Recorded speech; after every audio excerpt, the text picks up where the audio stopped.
What's up, guys? My name's Phraxx. I'm new to all this Castle Clash stuff. Well, not new to Castle Clash, but I'm new to YouTube. This will be my very first video. It's a little bit late, so that's why I've got the old morning croaky voice on. But anyway, let's do it. Let's introduce myself to the community here. So, I'll show you my hair. As you can see, I've got just some little novice sort of 2-starred garrison towers here, and you can see some sort of heroes here, but anyway, so here's my druid, 7-star. Oh yeah, level 122, 4 or 5 berserk. This really throws those heals out, and 5 of 9 energetic. Now this is a really good skill. This is a fantastic skill. Like, it was 4 of 9, and he was healing for 6k, and I put it up to 5 of 9, and then he heals for 5.3, nearly 5.4k, oh sorry, 6.3, nearly 6.4k, and that is a massive difference. It's really noticeable, and the damage increase, it stacks further, you know, percentage wise with Pumpkin Duke. So it's really great. I mean, you really get some damage out, you really get some heals out. That's him. He's great, and here's my Spirit Mage, desperately praying for more HP, that HP bottleneck that we suffer from. You can see all these guys just wanting to be upgraded, but Spirit Mage is dying for it. He's 5 of 9, 4 or 5 berserk, and I love that on him. He just brings havoc. As he almost does too much damage. When I do Dungeon 8 Skull 11, he almost pushes down one side faster than my whole other team. But he really brings it. And I'm tossing up right now whether to put him to 6 of 9 or my Pumpkin Duke to 6 of 9. Another 5 of 9, 30%. Oh, I love it. Reminds me of like Bloodlust or Heroism. Used to play a bit of World of Warcraft, and every time the Pumpkin Duke procs, I like to go blah blah blah blah blah blah blah blah. Just a pet peeve there, and makes the game more exciting. And he has my 4 or 5 heavy blow, and yes, I can solo the boss, the blah. Bless. Maybe I'll just call it that from now on, the Bloss. I can solo the Blush because of him with the heavy bro.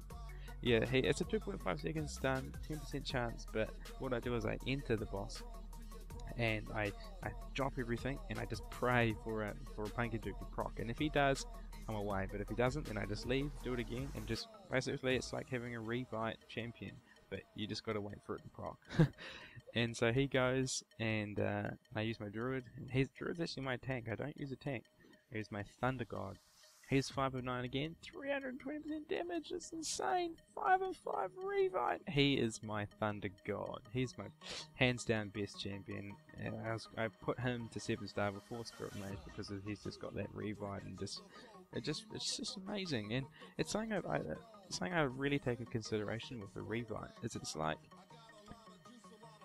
a 7 free hits in a dungeon. Like, you do a dungeon and he procs straight away, boom. And like, you know, because the issue is when you've got too much damage, when you drop the Pumpkin Duke and everything's doing too much damage, there's not enough things to hit, and so you don't actually get enough procs. But you get an extra free one with having revive, and I really love it. I'd never ever re-roll that ever. I was like, oh, do I want berserk? But no, I love revive for raiding for that reason, and I love it for arena. It's just the best talent in the game, hands down. I'm sure we're all aware of this. And here is my little bastard Paladin, and I really don't like this guy. I read everywhere in the forums that the best combo you could have was Druid, Spirit Mage, Pumpkin Duke, Thunder God, and Paladin. I was like, I'm gonna rock this. And Paladin's just a piece of shit, guys. It's just an absolute piece of shit. I have worse trouble using the Paladin in boss fights than I do using a Thunder God as a tank. I got a berserk on him, which is fantastic. Like, he pumps out the damage. He's got 29k health. He's great, but one thing I just find so crap is his talent. Like, he procs it at all the times when you don't need it to proc. It always feels like that. And there's this bizarre thing. I'm not sure if anyone's talked about it, but he'll have there's like a hidden cooldown. Like, he'll pop his shield and he'll have his ability popped. He'll be on full energy, and he won't have his ability up, and he won't cast his shield again for like for 3 seconds. I've worked out, like, he sits with a full energy bar for 3 seconds, and he won't just So it's like a 5 second it lasts for 5 seconds, but it's got a hidden 8-second cooldown. I'm not sure if anyone's ever talked about that, and it just makes him crack. You can't, you know, if he could maintain his shield, it'd be amazing. Maybe if he could even stack his shield. He needs it for the boss. And now this is a really exciting talent that I'm going to show you. My champion, Enlighten, 5 of 5, increases XP earned by 100%. When I rolled that, I was like, oh my gosh. Because I really wanted to roll Revive for the boss to solo him, but I was like, man, maybe I should hold on to this for a while because he is leveling so fast. They get 120k experience from G, and with that, this guy he's gonna beat Pumpkin Duke to level 120, no doubt. It's just ridiculous. And yeah, he's got 4 of 9. You know, I don't pump too much into him because it's, you know, it's only 200% damage, and but that's my rating team. I use a 1, 2, 3, 4, 5. I use my, I'm not sure if I got my mouse showing, so that might have been a waste of time, but I got Druid, Spirit Mage, Pumpkin Duke, Champion, and Thunder God. And it's just havoc. Like, I really like the Champion. He always just, like, you throw GA on, you charge into a bunch of troops, GA wears off, he stuns everything. It's great. And then I've got these other, and then I use the Succubus here. You know, I'd love to up these champions. I really would. I'd love to. You know, Ninja's got self-destruct. He used to be great when arena. You know, when people had low health, I used to rock him. But you know, he's too crap for raids, so he sort of took the bench. And I really, you know, this Succubus got a 3 or 5 rebuy. It's quite nice for the boss and for arena, but I would love to up this skill. It's so good. That's HP bottleneck. I mean, I say 50k. Look, 50,000. It's going to take me so long. Ugh. Anyway, so that's my heroes, guys. But let's go ahead and let's see how many charges we've got. We've got 4. One thing that I notice a lot of these pros do when they show Dungeon 8 Skull 11, which is the one that gives you 37 shards. I'm sure you've all heard about it. But they show just like victory runs, like you know, no bags. You know, it is an achievement. You have to sit there and get some footage. You know, but you know, I won't mention any names. But it's oh, I like that little thing there. You know, the hearts pop up when you click that. I only just noticed that. That's fantastic. But you know, some people they upload a video and they say, oh, you know, look at me, 3-man Dungeon 8 or something. And it's just like, yeah, well, do it 3 times in a row. So what I'm going to do for you here is I'm going to show you the truth of, and I've got good heroes, right? And I'm going to show you the truth of Dungeon 8 Skull 11. It's not so glamorous, guys. It's really difficult. So this is the line I take. So I go Druid, Spirit Mage, bang, bang. Oh, he didn't pop. I'm going to have to put my thing in. The reason why I put my Pumpkin Duke in is because that champion is hitting this wall. The Pumpkin Duke and the Thunder God need to break this wall before that middle tower dies, otherwise the Druid won't run in behind him like he did there, and that's a disaster. But you watch, so it's my whole team's on the left here, running the left, and the Spirit Mage is just soloing the whole middle and the right by himself. But as you can see, I've got some beautiful RNG here, and I've killed the Spirit Mage and stuff off proc, so this is going to go nicely. But you watch, it's not so, you know, here I am trying to show you how unglamorous it is, and I'm just wiping it out like it's nothing. But you watch, I'm going to do 5 in a row for you, so you can see that it's actually quite difficult. So I'm going to put a heal on my Spirit Mage there, and they're going to meet up nicely. And you watch how much damage is. Oh no, jokes. He got owned. And go Spirit Mage, proc, and we'll finish this up. Fantastic. Cool. So that's the best line I think that you can possibly take in the new patch for this particular dungeon that everyone farms. It's I've tried so many different things, and my heroes just die. So this is definitely the best line, and it's really crucial where you place things. So yeah, so you want the champion and the Thunder God both hitting that wall so it breaks before the Druid kills this middle tower, or the lightning tower, because otherwise the Druid will run off. Cool. And now we're gonna go ahead and drop Pumpkin Duke now that the first wall's down. But you see how everything's sort of getting, that Druid's getting quite low there. Like that when I upped his heal, this dungeon became so much easier. 6.3. Look at that. That's huge. See, so we look at the bottom now, and no spirit mages have been killed, which is very scary. So we're gonna have to Guardian Angel, and then we drop this as well, Aria's Frenzy, and we kill it.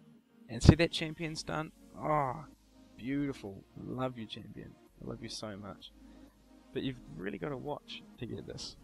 All right, so that's another nice 100% there, and this is it's taking me a long time. Like this might look easy, but I'm telling you, you've got to be pinpoint precision with your placements, because otherwise all sorts of crazy stuff can happen. And also the timing of dropping your fervor and your pumpkin duke as well. It all comes into it. It's all sort of you learn after many fails, but we're gonna do 5 for you, like we said, so you can get an idea of the line that I do, as well as see the different RNG. So you gotta place them, right on that corner there. So this druid takes quite a bit of damage, and I'm telling you that 6.3k heal it's fantastic. Cool. So he's away. See, so now that this Pumpkin Duke, Pumpkin Duke, the Thunder God and the Champion are hitting different ways. He proc, that's right. We want to drop this Pumpkin Duke because we see that the Spirit Mage is falling behind a little bit, and when the Spirit Mage gets Pumpkin Duke proc, he just boosts. And you want to have the Pumpkin Duke proc before the collision with the Spirit Mage. You want to have that, boom. So now we got that Pumpkin Duke proc, and we're ready to take on the Spirit Mage.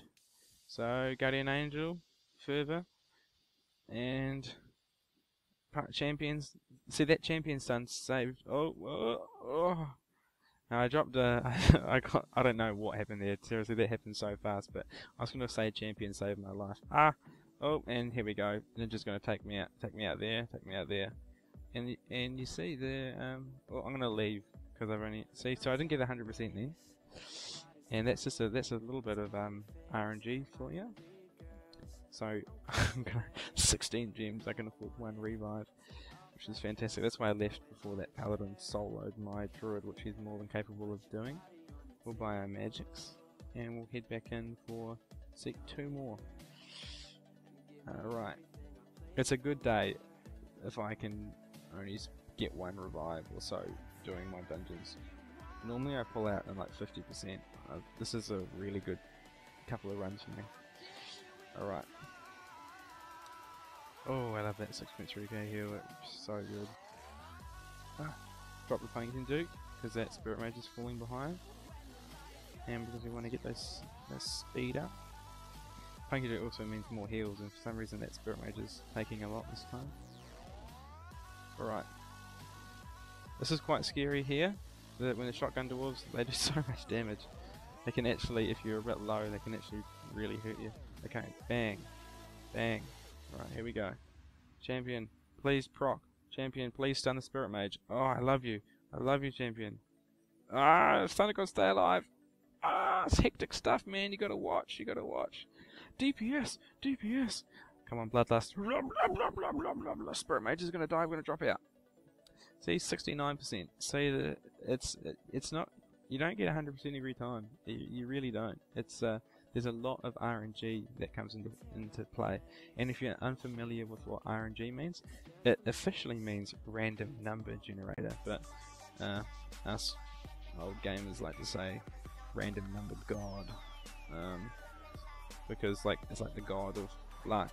It's like you pray for RNG to be on your side. Oops, I've just gone ahead and placed all my 3 heroes there, which is bad because they're going to push this left wing faster than the Spirit Mage.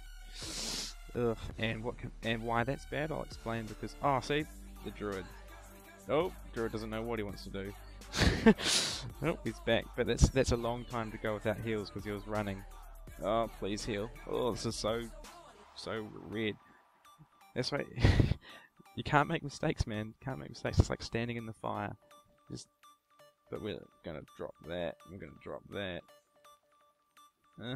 Uh-oh. Ninja, don't you dare kill him. Thunder God proc. No! I lost our Thunder God. It's okay. You watch how much damage this Paladin does, man. He honestly hurts. Hey, you got procced on. I love you, champion. I don't know if many people raid with the champion. People raid with the Grizzly Reaper or Snowzilla, but I don't know, man. I really like that that stun. It seems to save my bottom all the time. Right, 37 shards. We'll take that. And cool. So 1 revive, and I did 5 dungeons, and that's what it looks like, guys. And I hope you enjoyed this introduction here. My name's Phraxx again, 13,000 might. I'm not in a guild. I'm not really active on the forums or anything like that. But I don't know. I really like this game, and I thought that since love is in the air, that I would make a video. Thanks for anyone that watched. I'm going to make more videos if you guys like this one. I'm going to cover things that I don't think are covered very much. I mean, I really like to crunch numbers. I mean, I used to be a really good World of Warcraft player. I know that's you know, shame on me, but I really loved that game.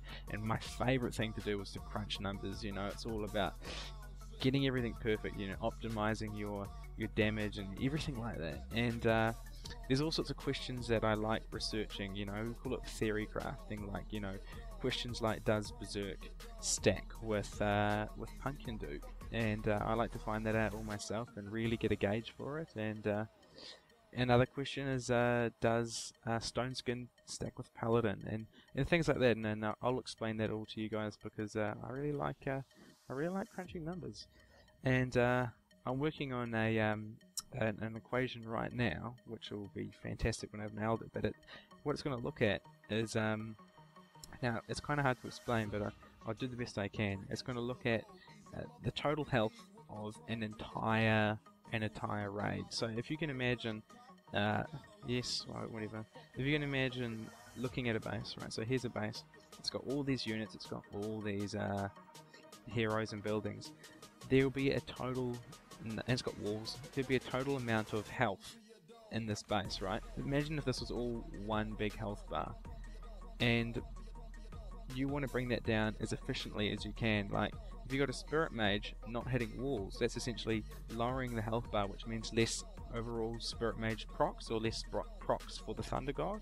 Because sometimes I've done raids where I don't actually use the Spirit Mage, and that allows more buildings to be there for my Thunder God to proc on, or for my, you know, Druid to heal off, or my Champion, or my Pumpkin Duke. And sometimes it can be more successful. Like, sometimes because the Spirit Mage doesn't hit walls, it you don't get enough procs. Anyway, I'll look more into it, and I like to talk about stuff like that. So if you're into that, just let me know. And yeah, well, this is Phraxx signing out.